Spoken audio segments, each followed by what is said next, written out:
يا أيها الذين آمنوا اتقوا الله ولتنظر نفس ما قدمت لغد واتقوا الله إن الله خبير بما تعملون.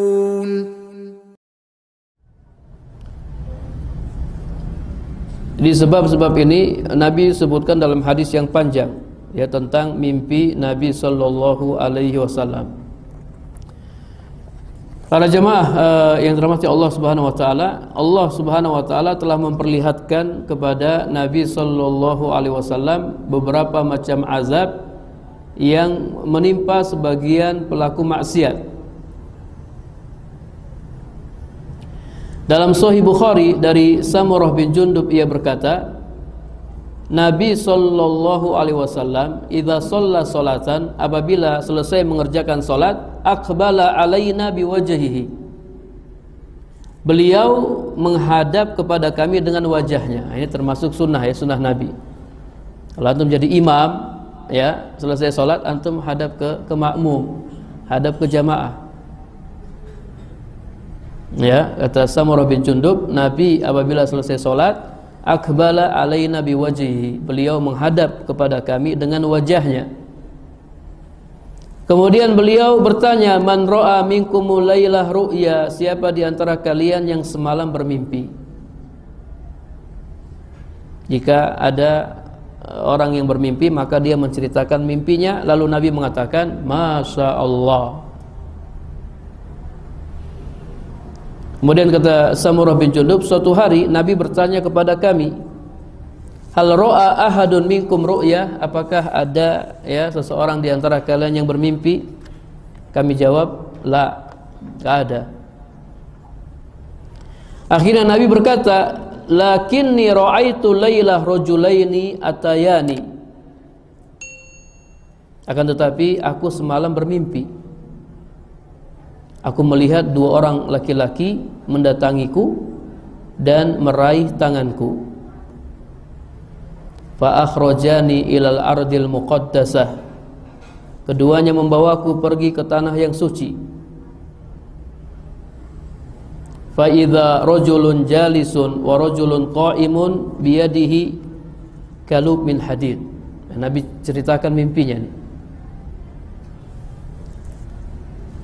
Kata Nabi, ternyata di sana ada seorang pria yang sedang duduk dan ada seorang pria yang berdiri, di tangannya ada pengait dari besi. Ada yang duduk, ada yang berdiri.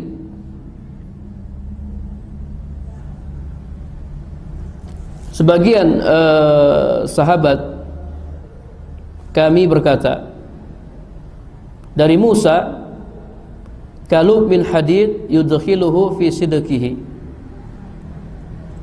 Jadi pria itu memasukkan pengait besi ke sisi mulutnya, lalu menariknya hingga mencapai tengkuknya. Ya, dimasukkan ke sisi mulutnya, kemudian ditarik hingga ke tengkuknya.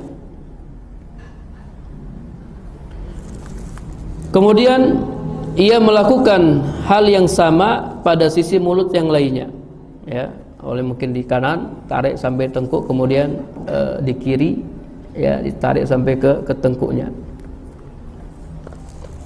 Lalu mulut yang sebelumnya sembuh. Kemudian ia kembali melakukan hal yang sama. Jadi ketika dia tarik yang kanan, ya, kemudian dia tarik yang kiri, ini yang kanan sudah sembuh ya, dia balik lagi tarik terus gitu ya.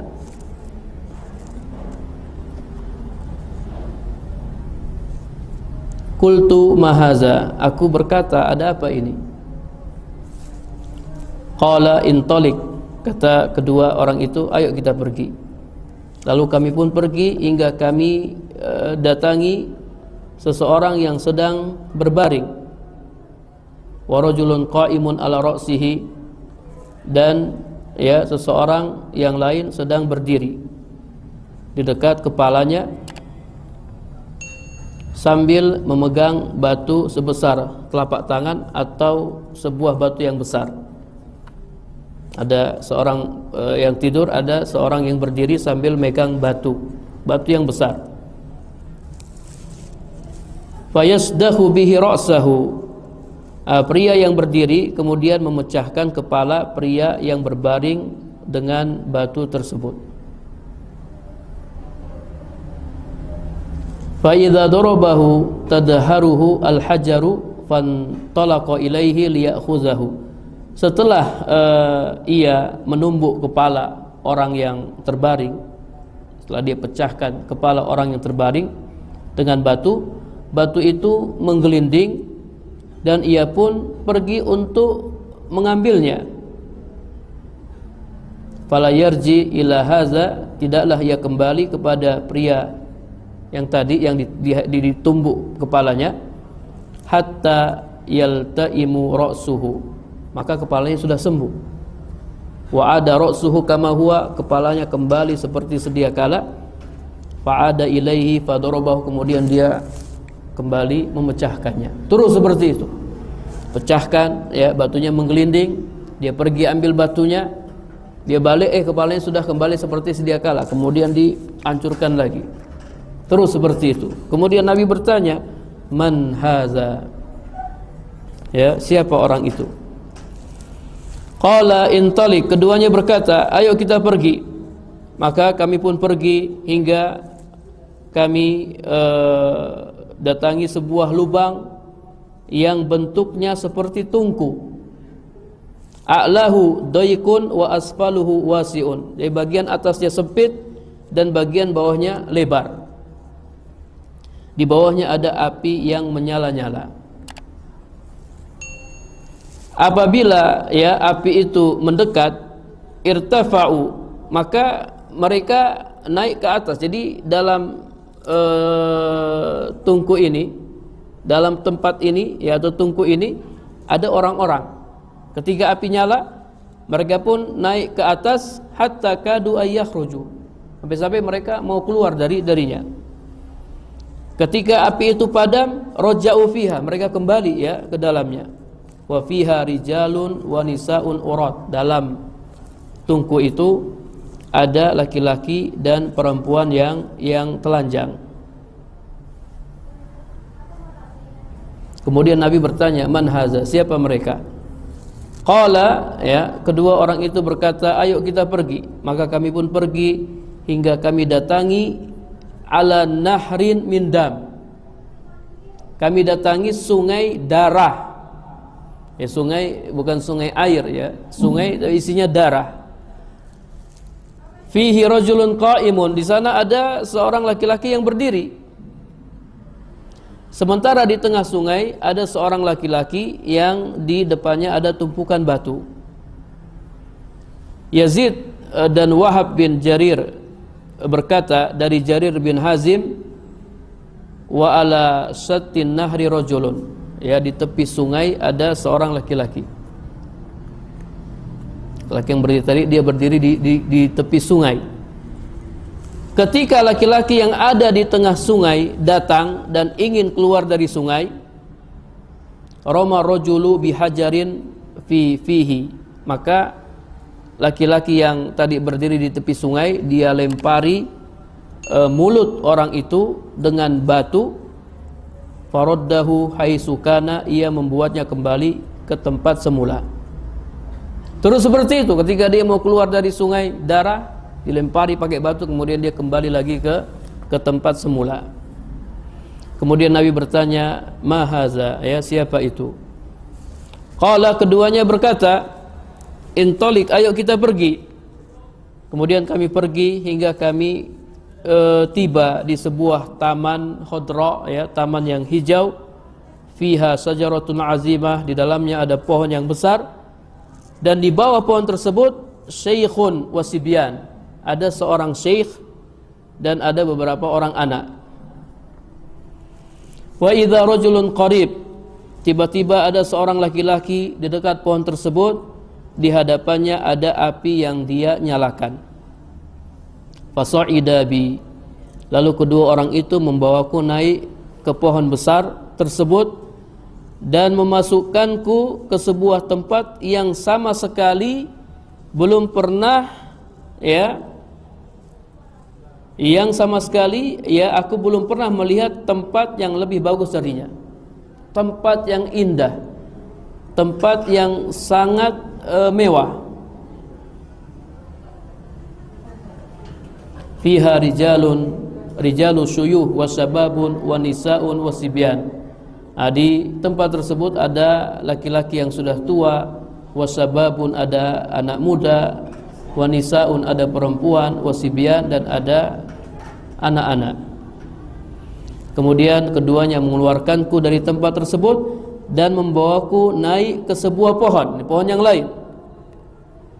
Fa adkhalani, keduanya memasukkan aku ke sebuah tempat hiya ahsanu wa afdal, yang lebih bagus dan lebih utama, tempat yang lebih indah lagi. Di dalamnya ada syuyuhun wasababun, ada orang-orang tua dan ada anak-anak muda.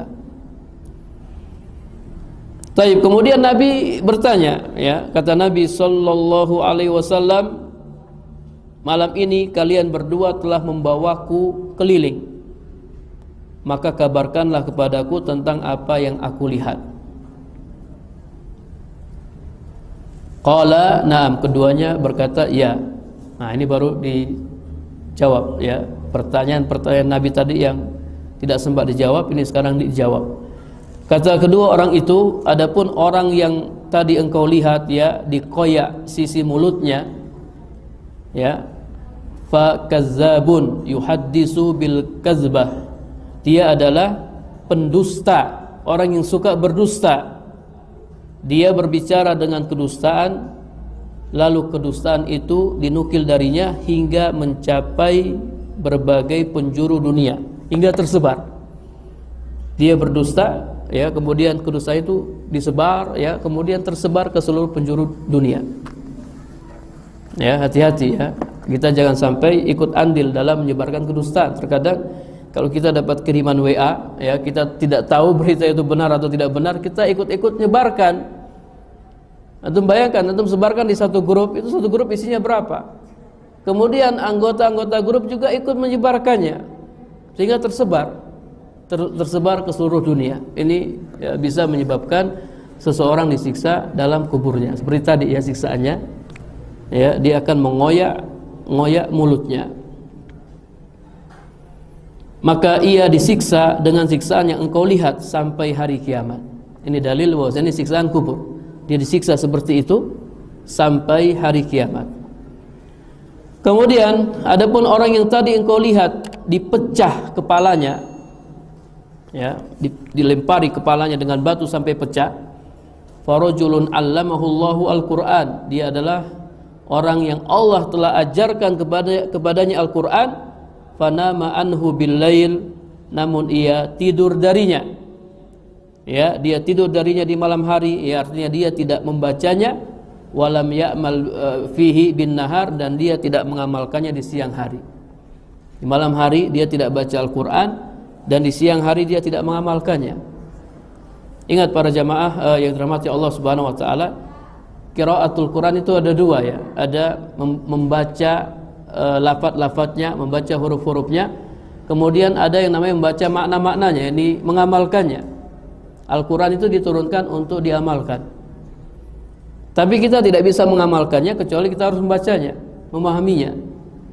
Dan baca Al-Quran, kemudian pahami Al-Quran dan amalkan Al-Quran. Kalau tidak, maka terancam akan disiksa di dalam kubur.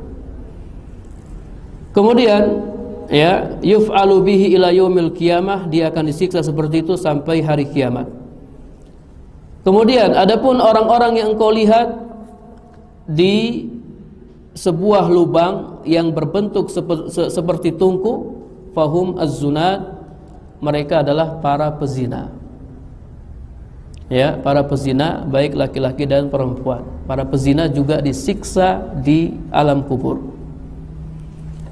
Adapun orang yang kau lihat di sungai darah, dia berenang di sungai darah, kemudian ketika dia mau keluar darinya, dia dilempari dengan batu, dilempari mulutnya dengan batu. Dia adalah pemakan riba. Orang yang suka makan riba.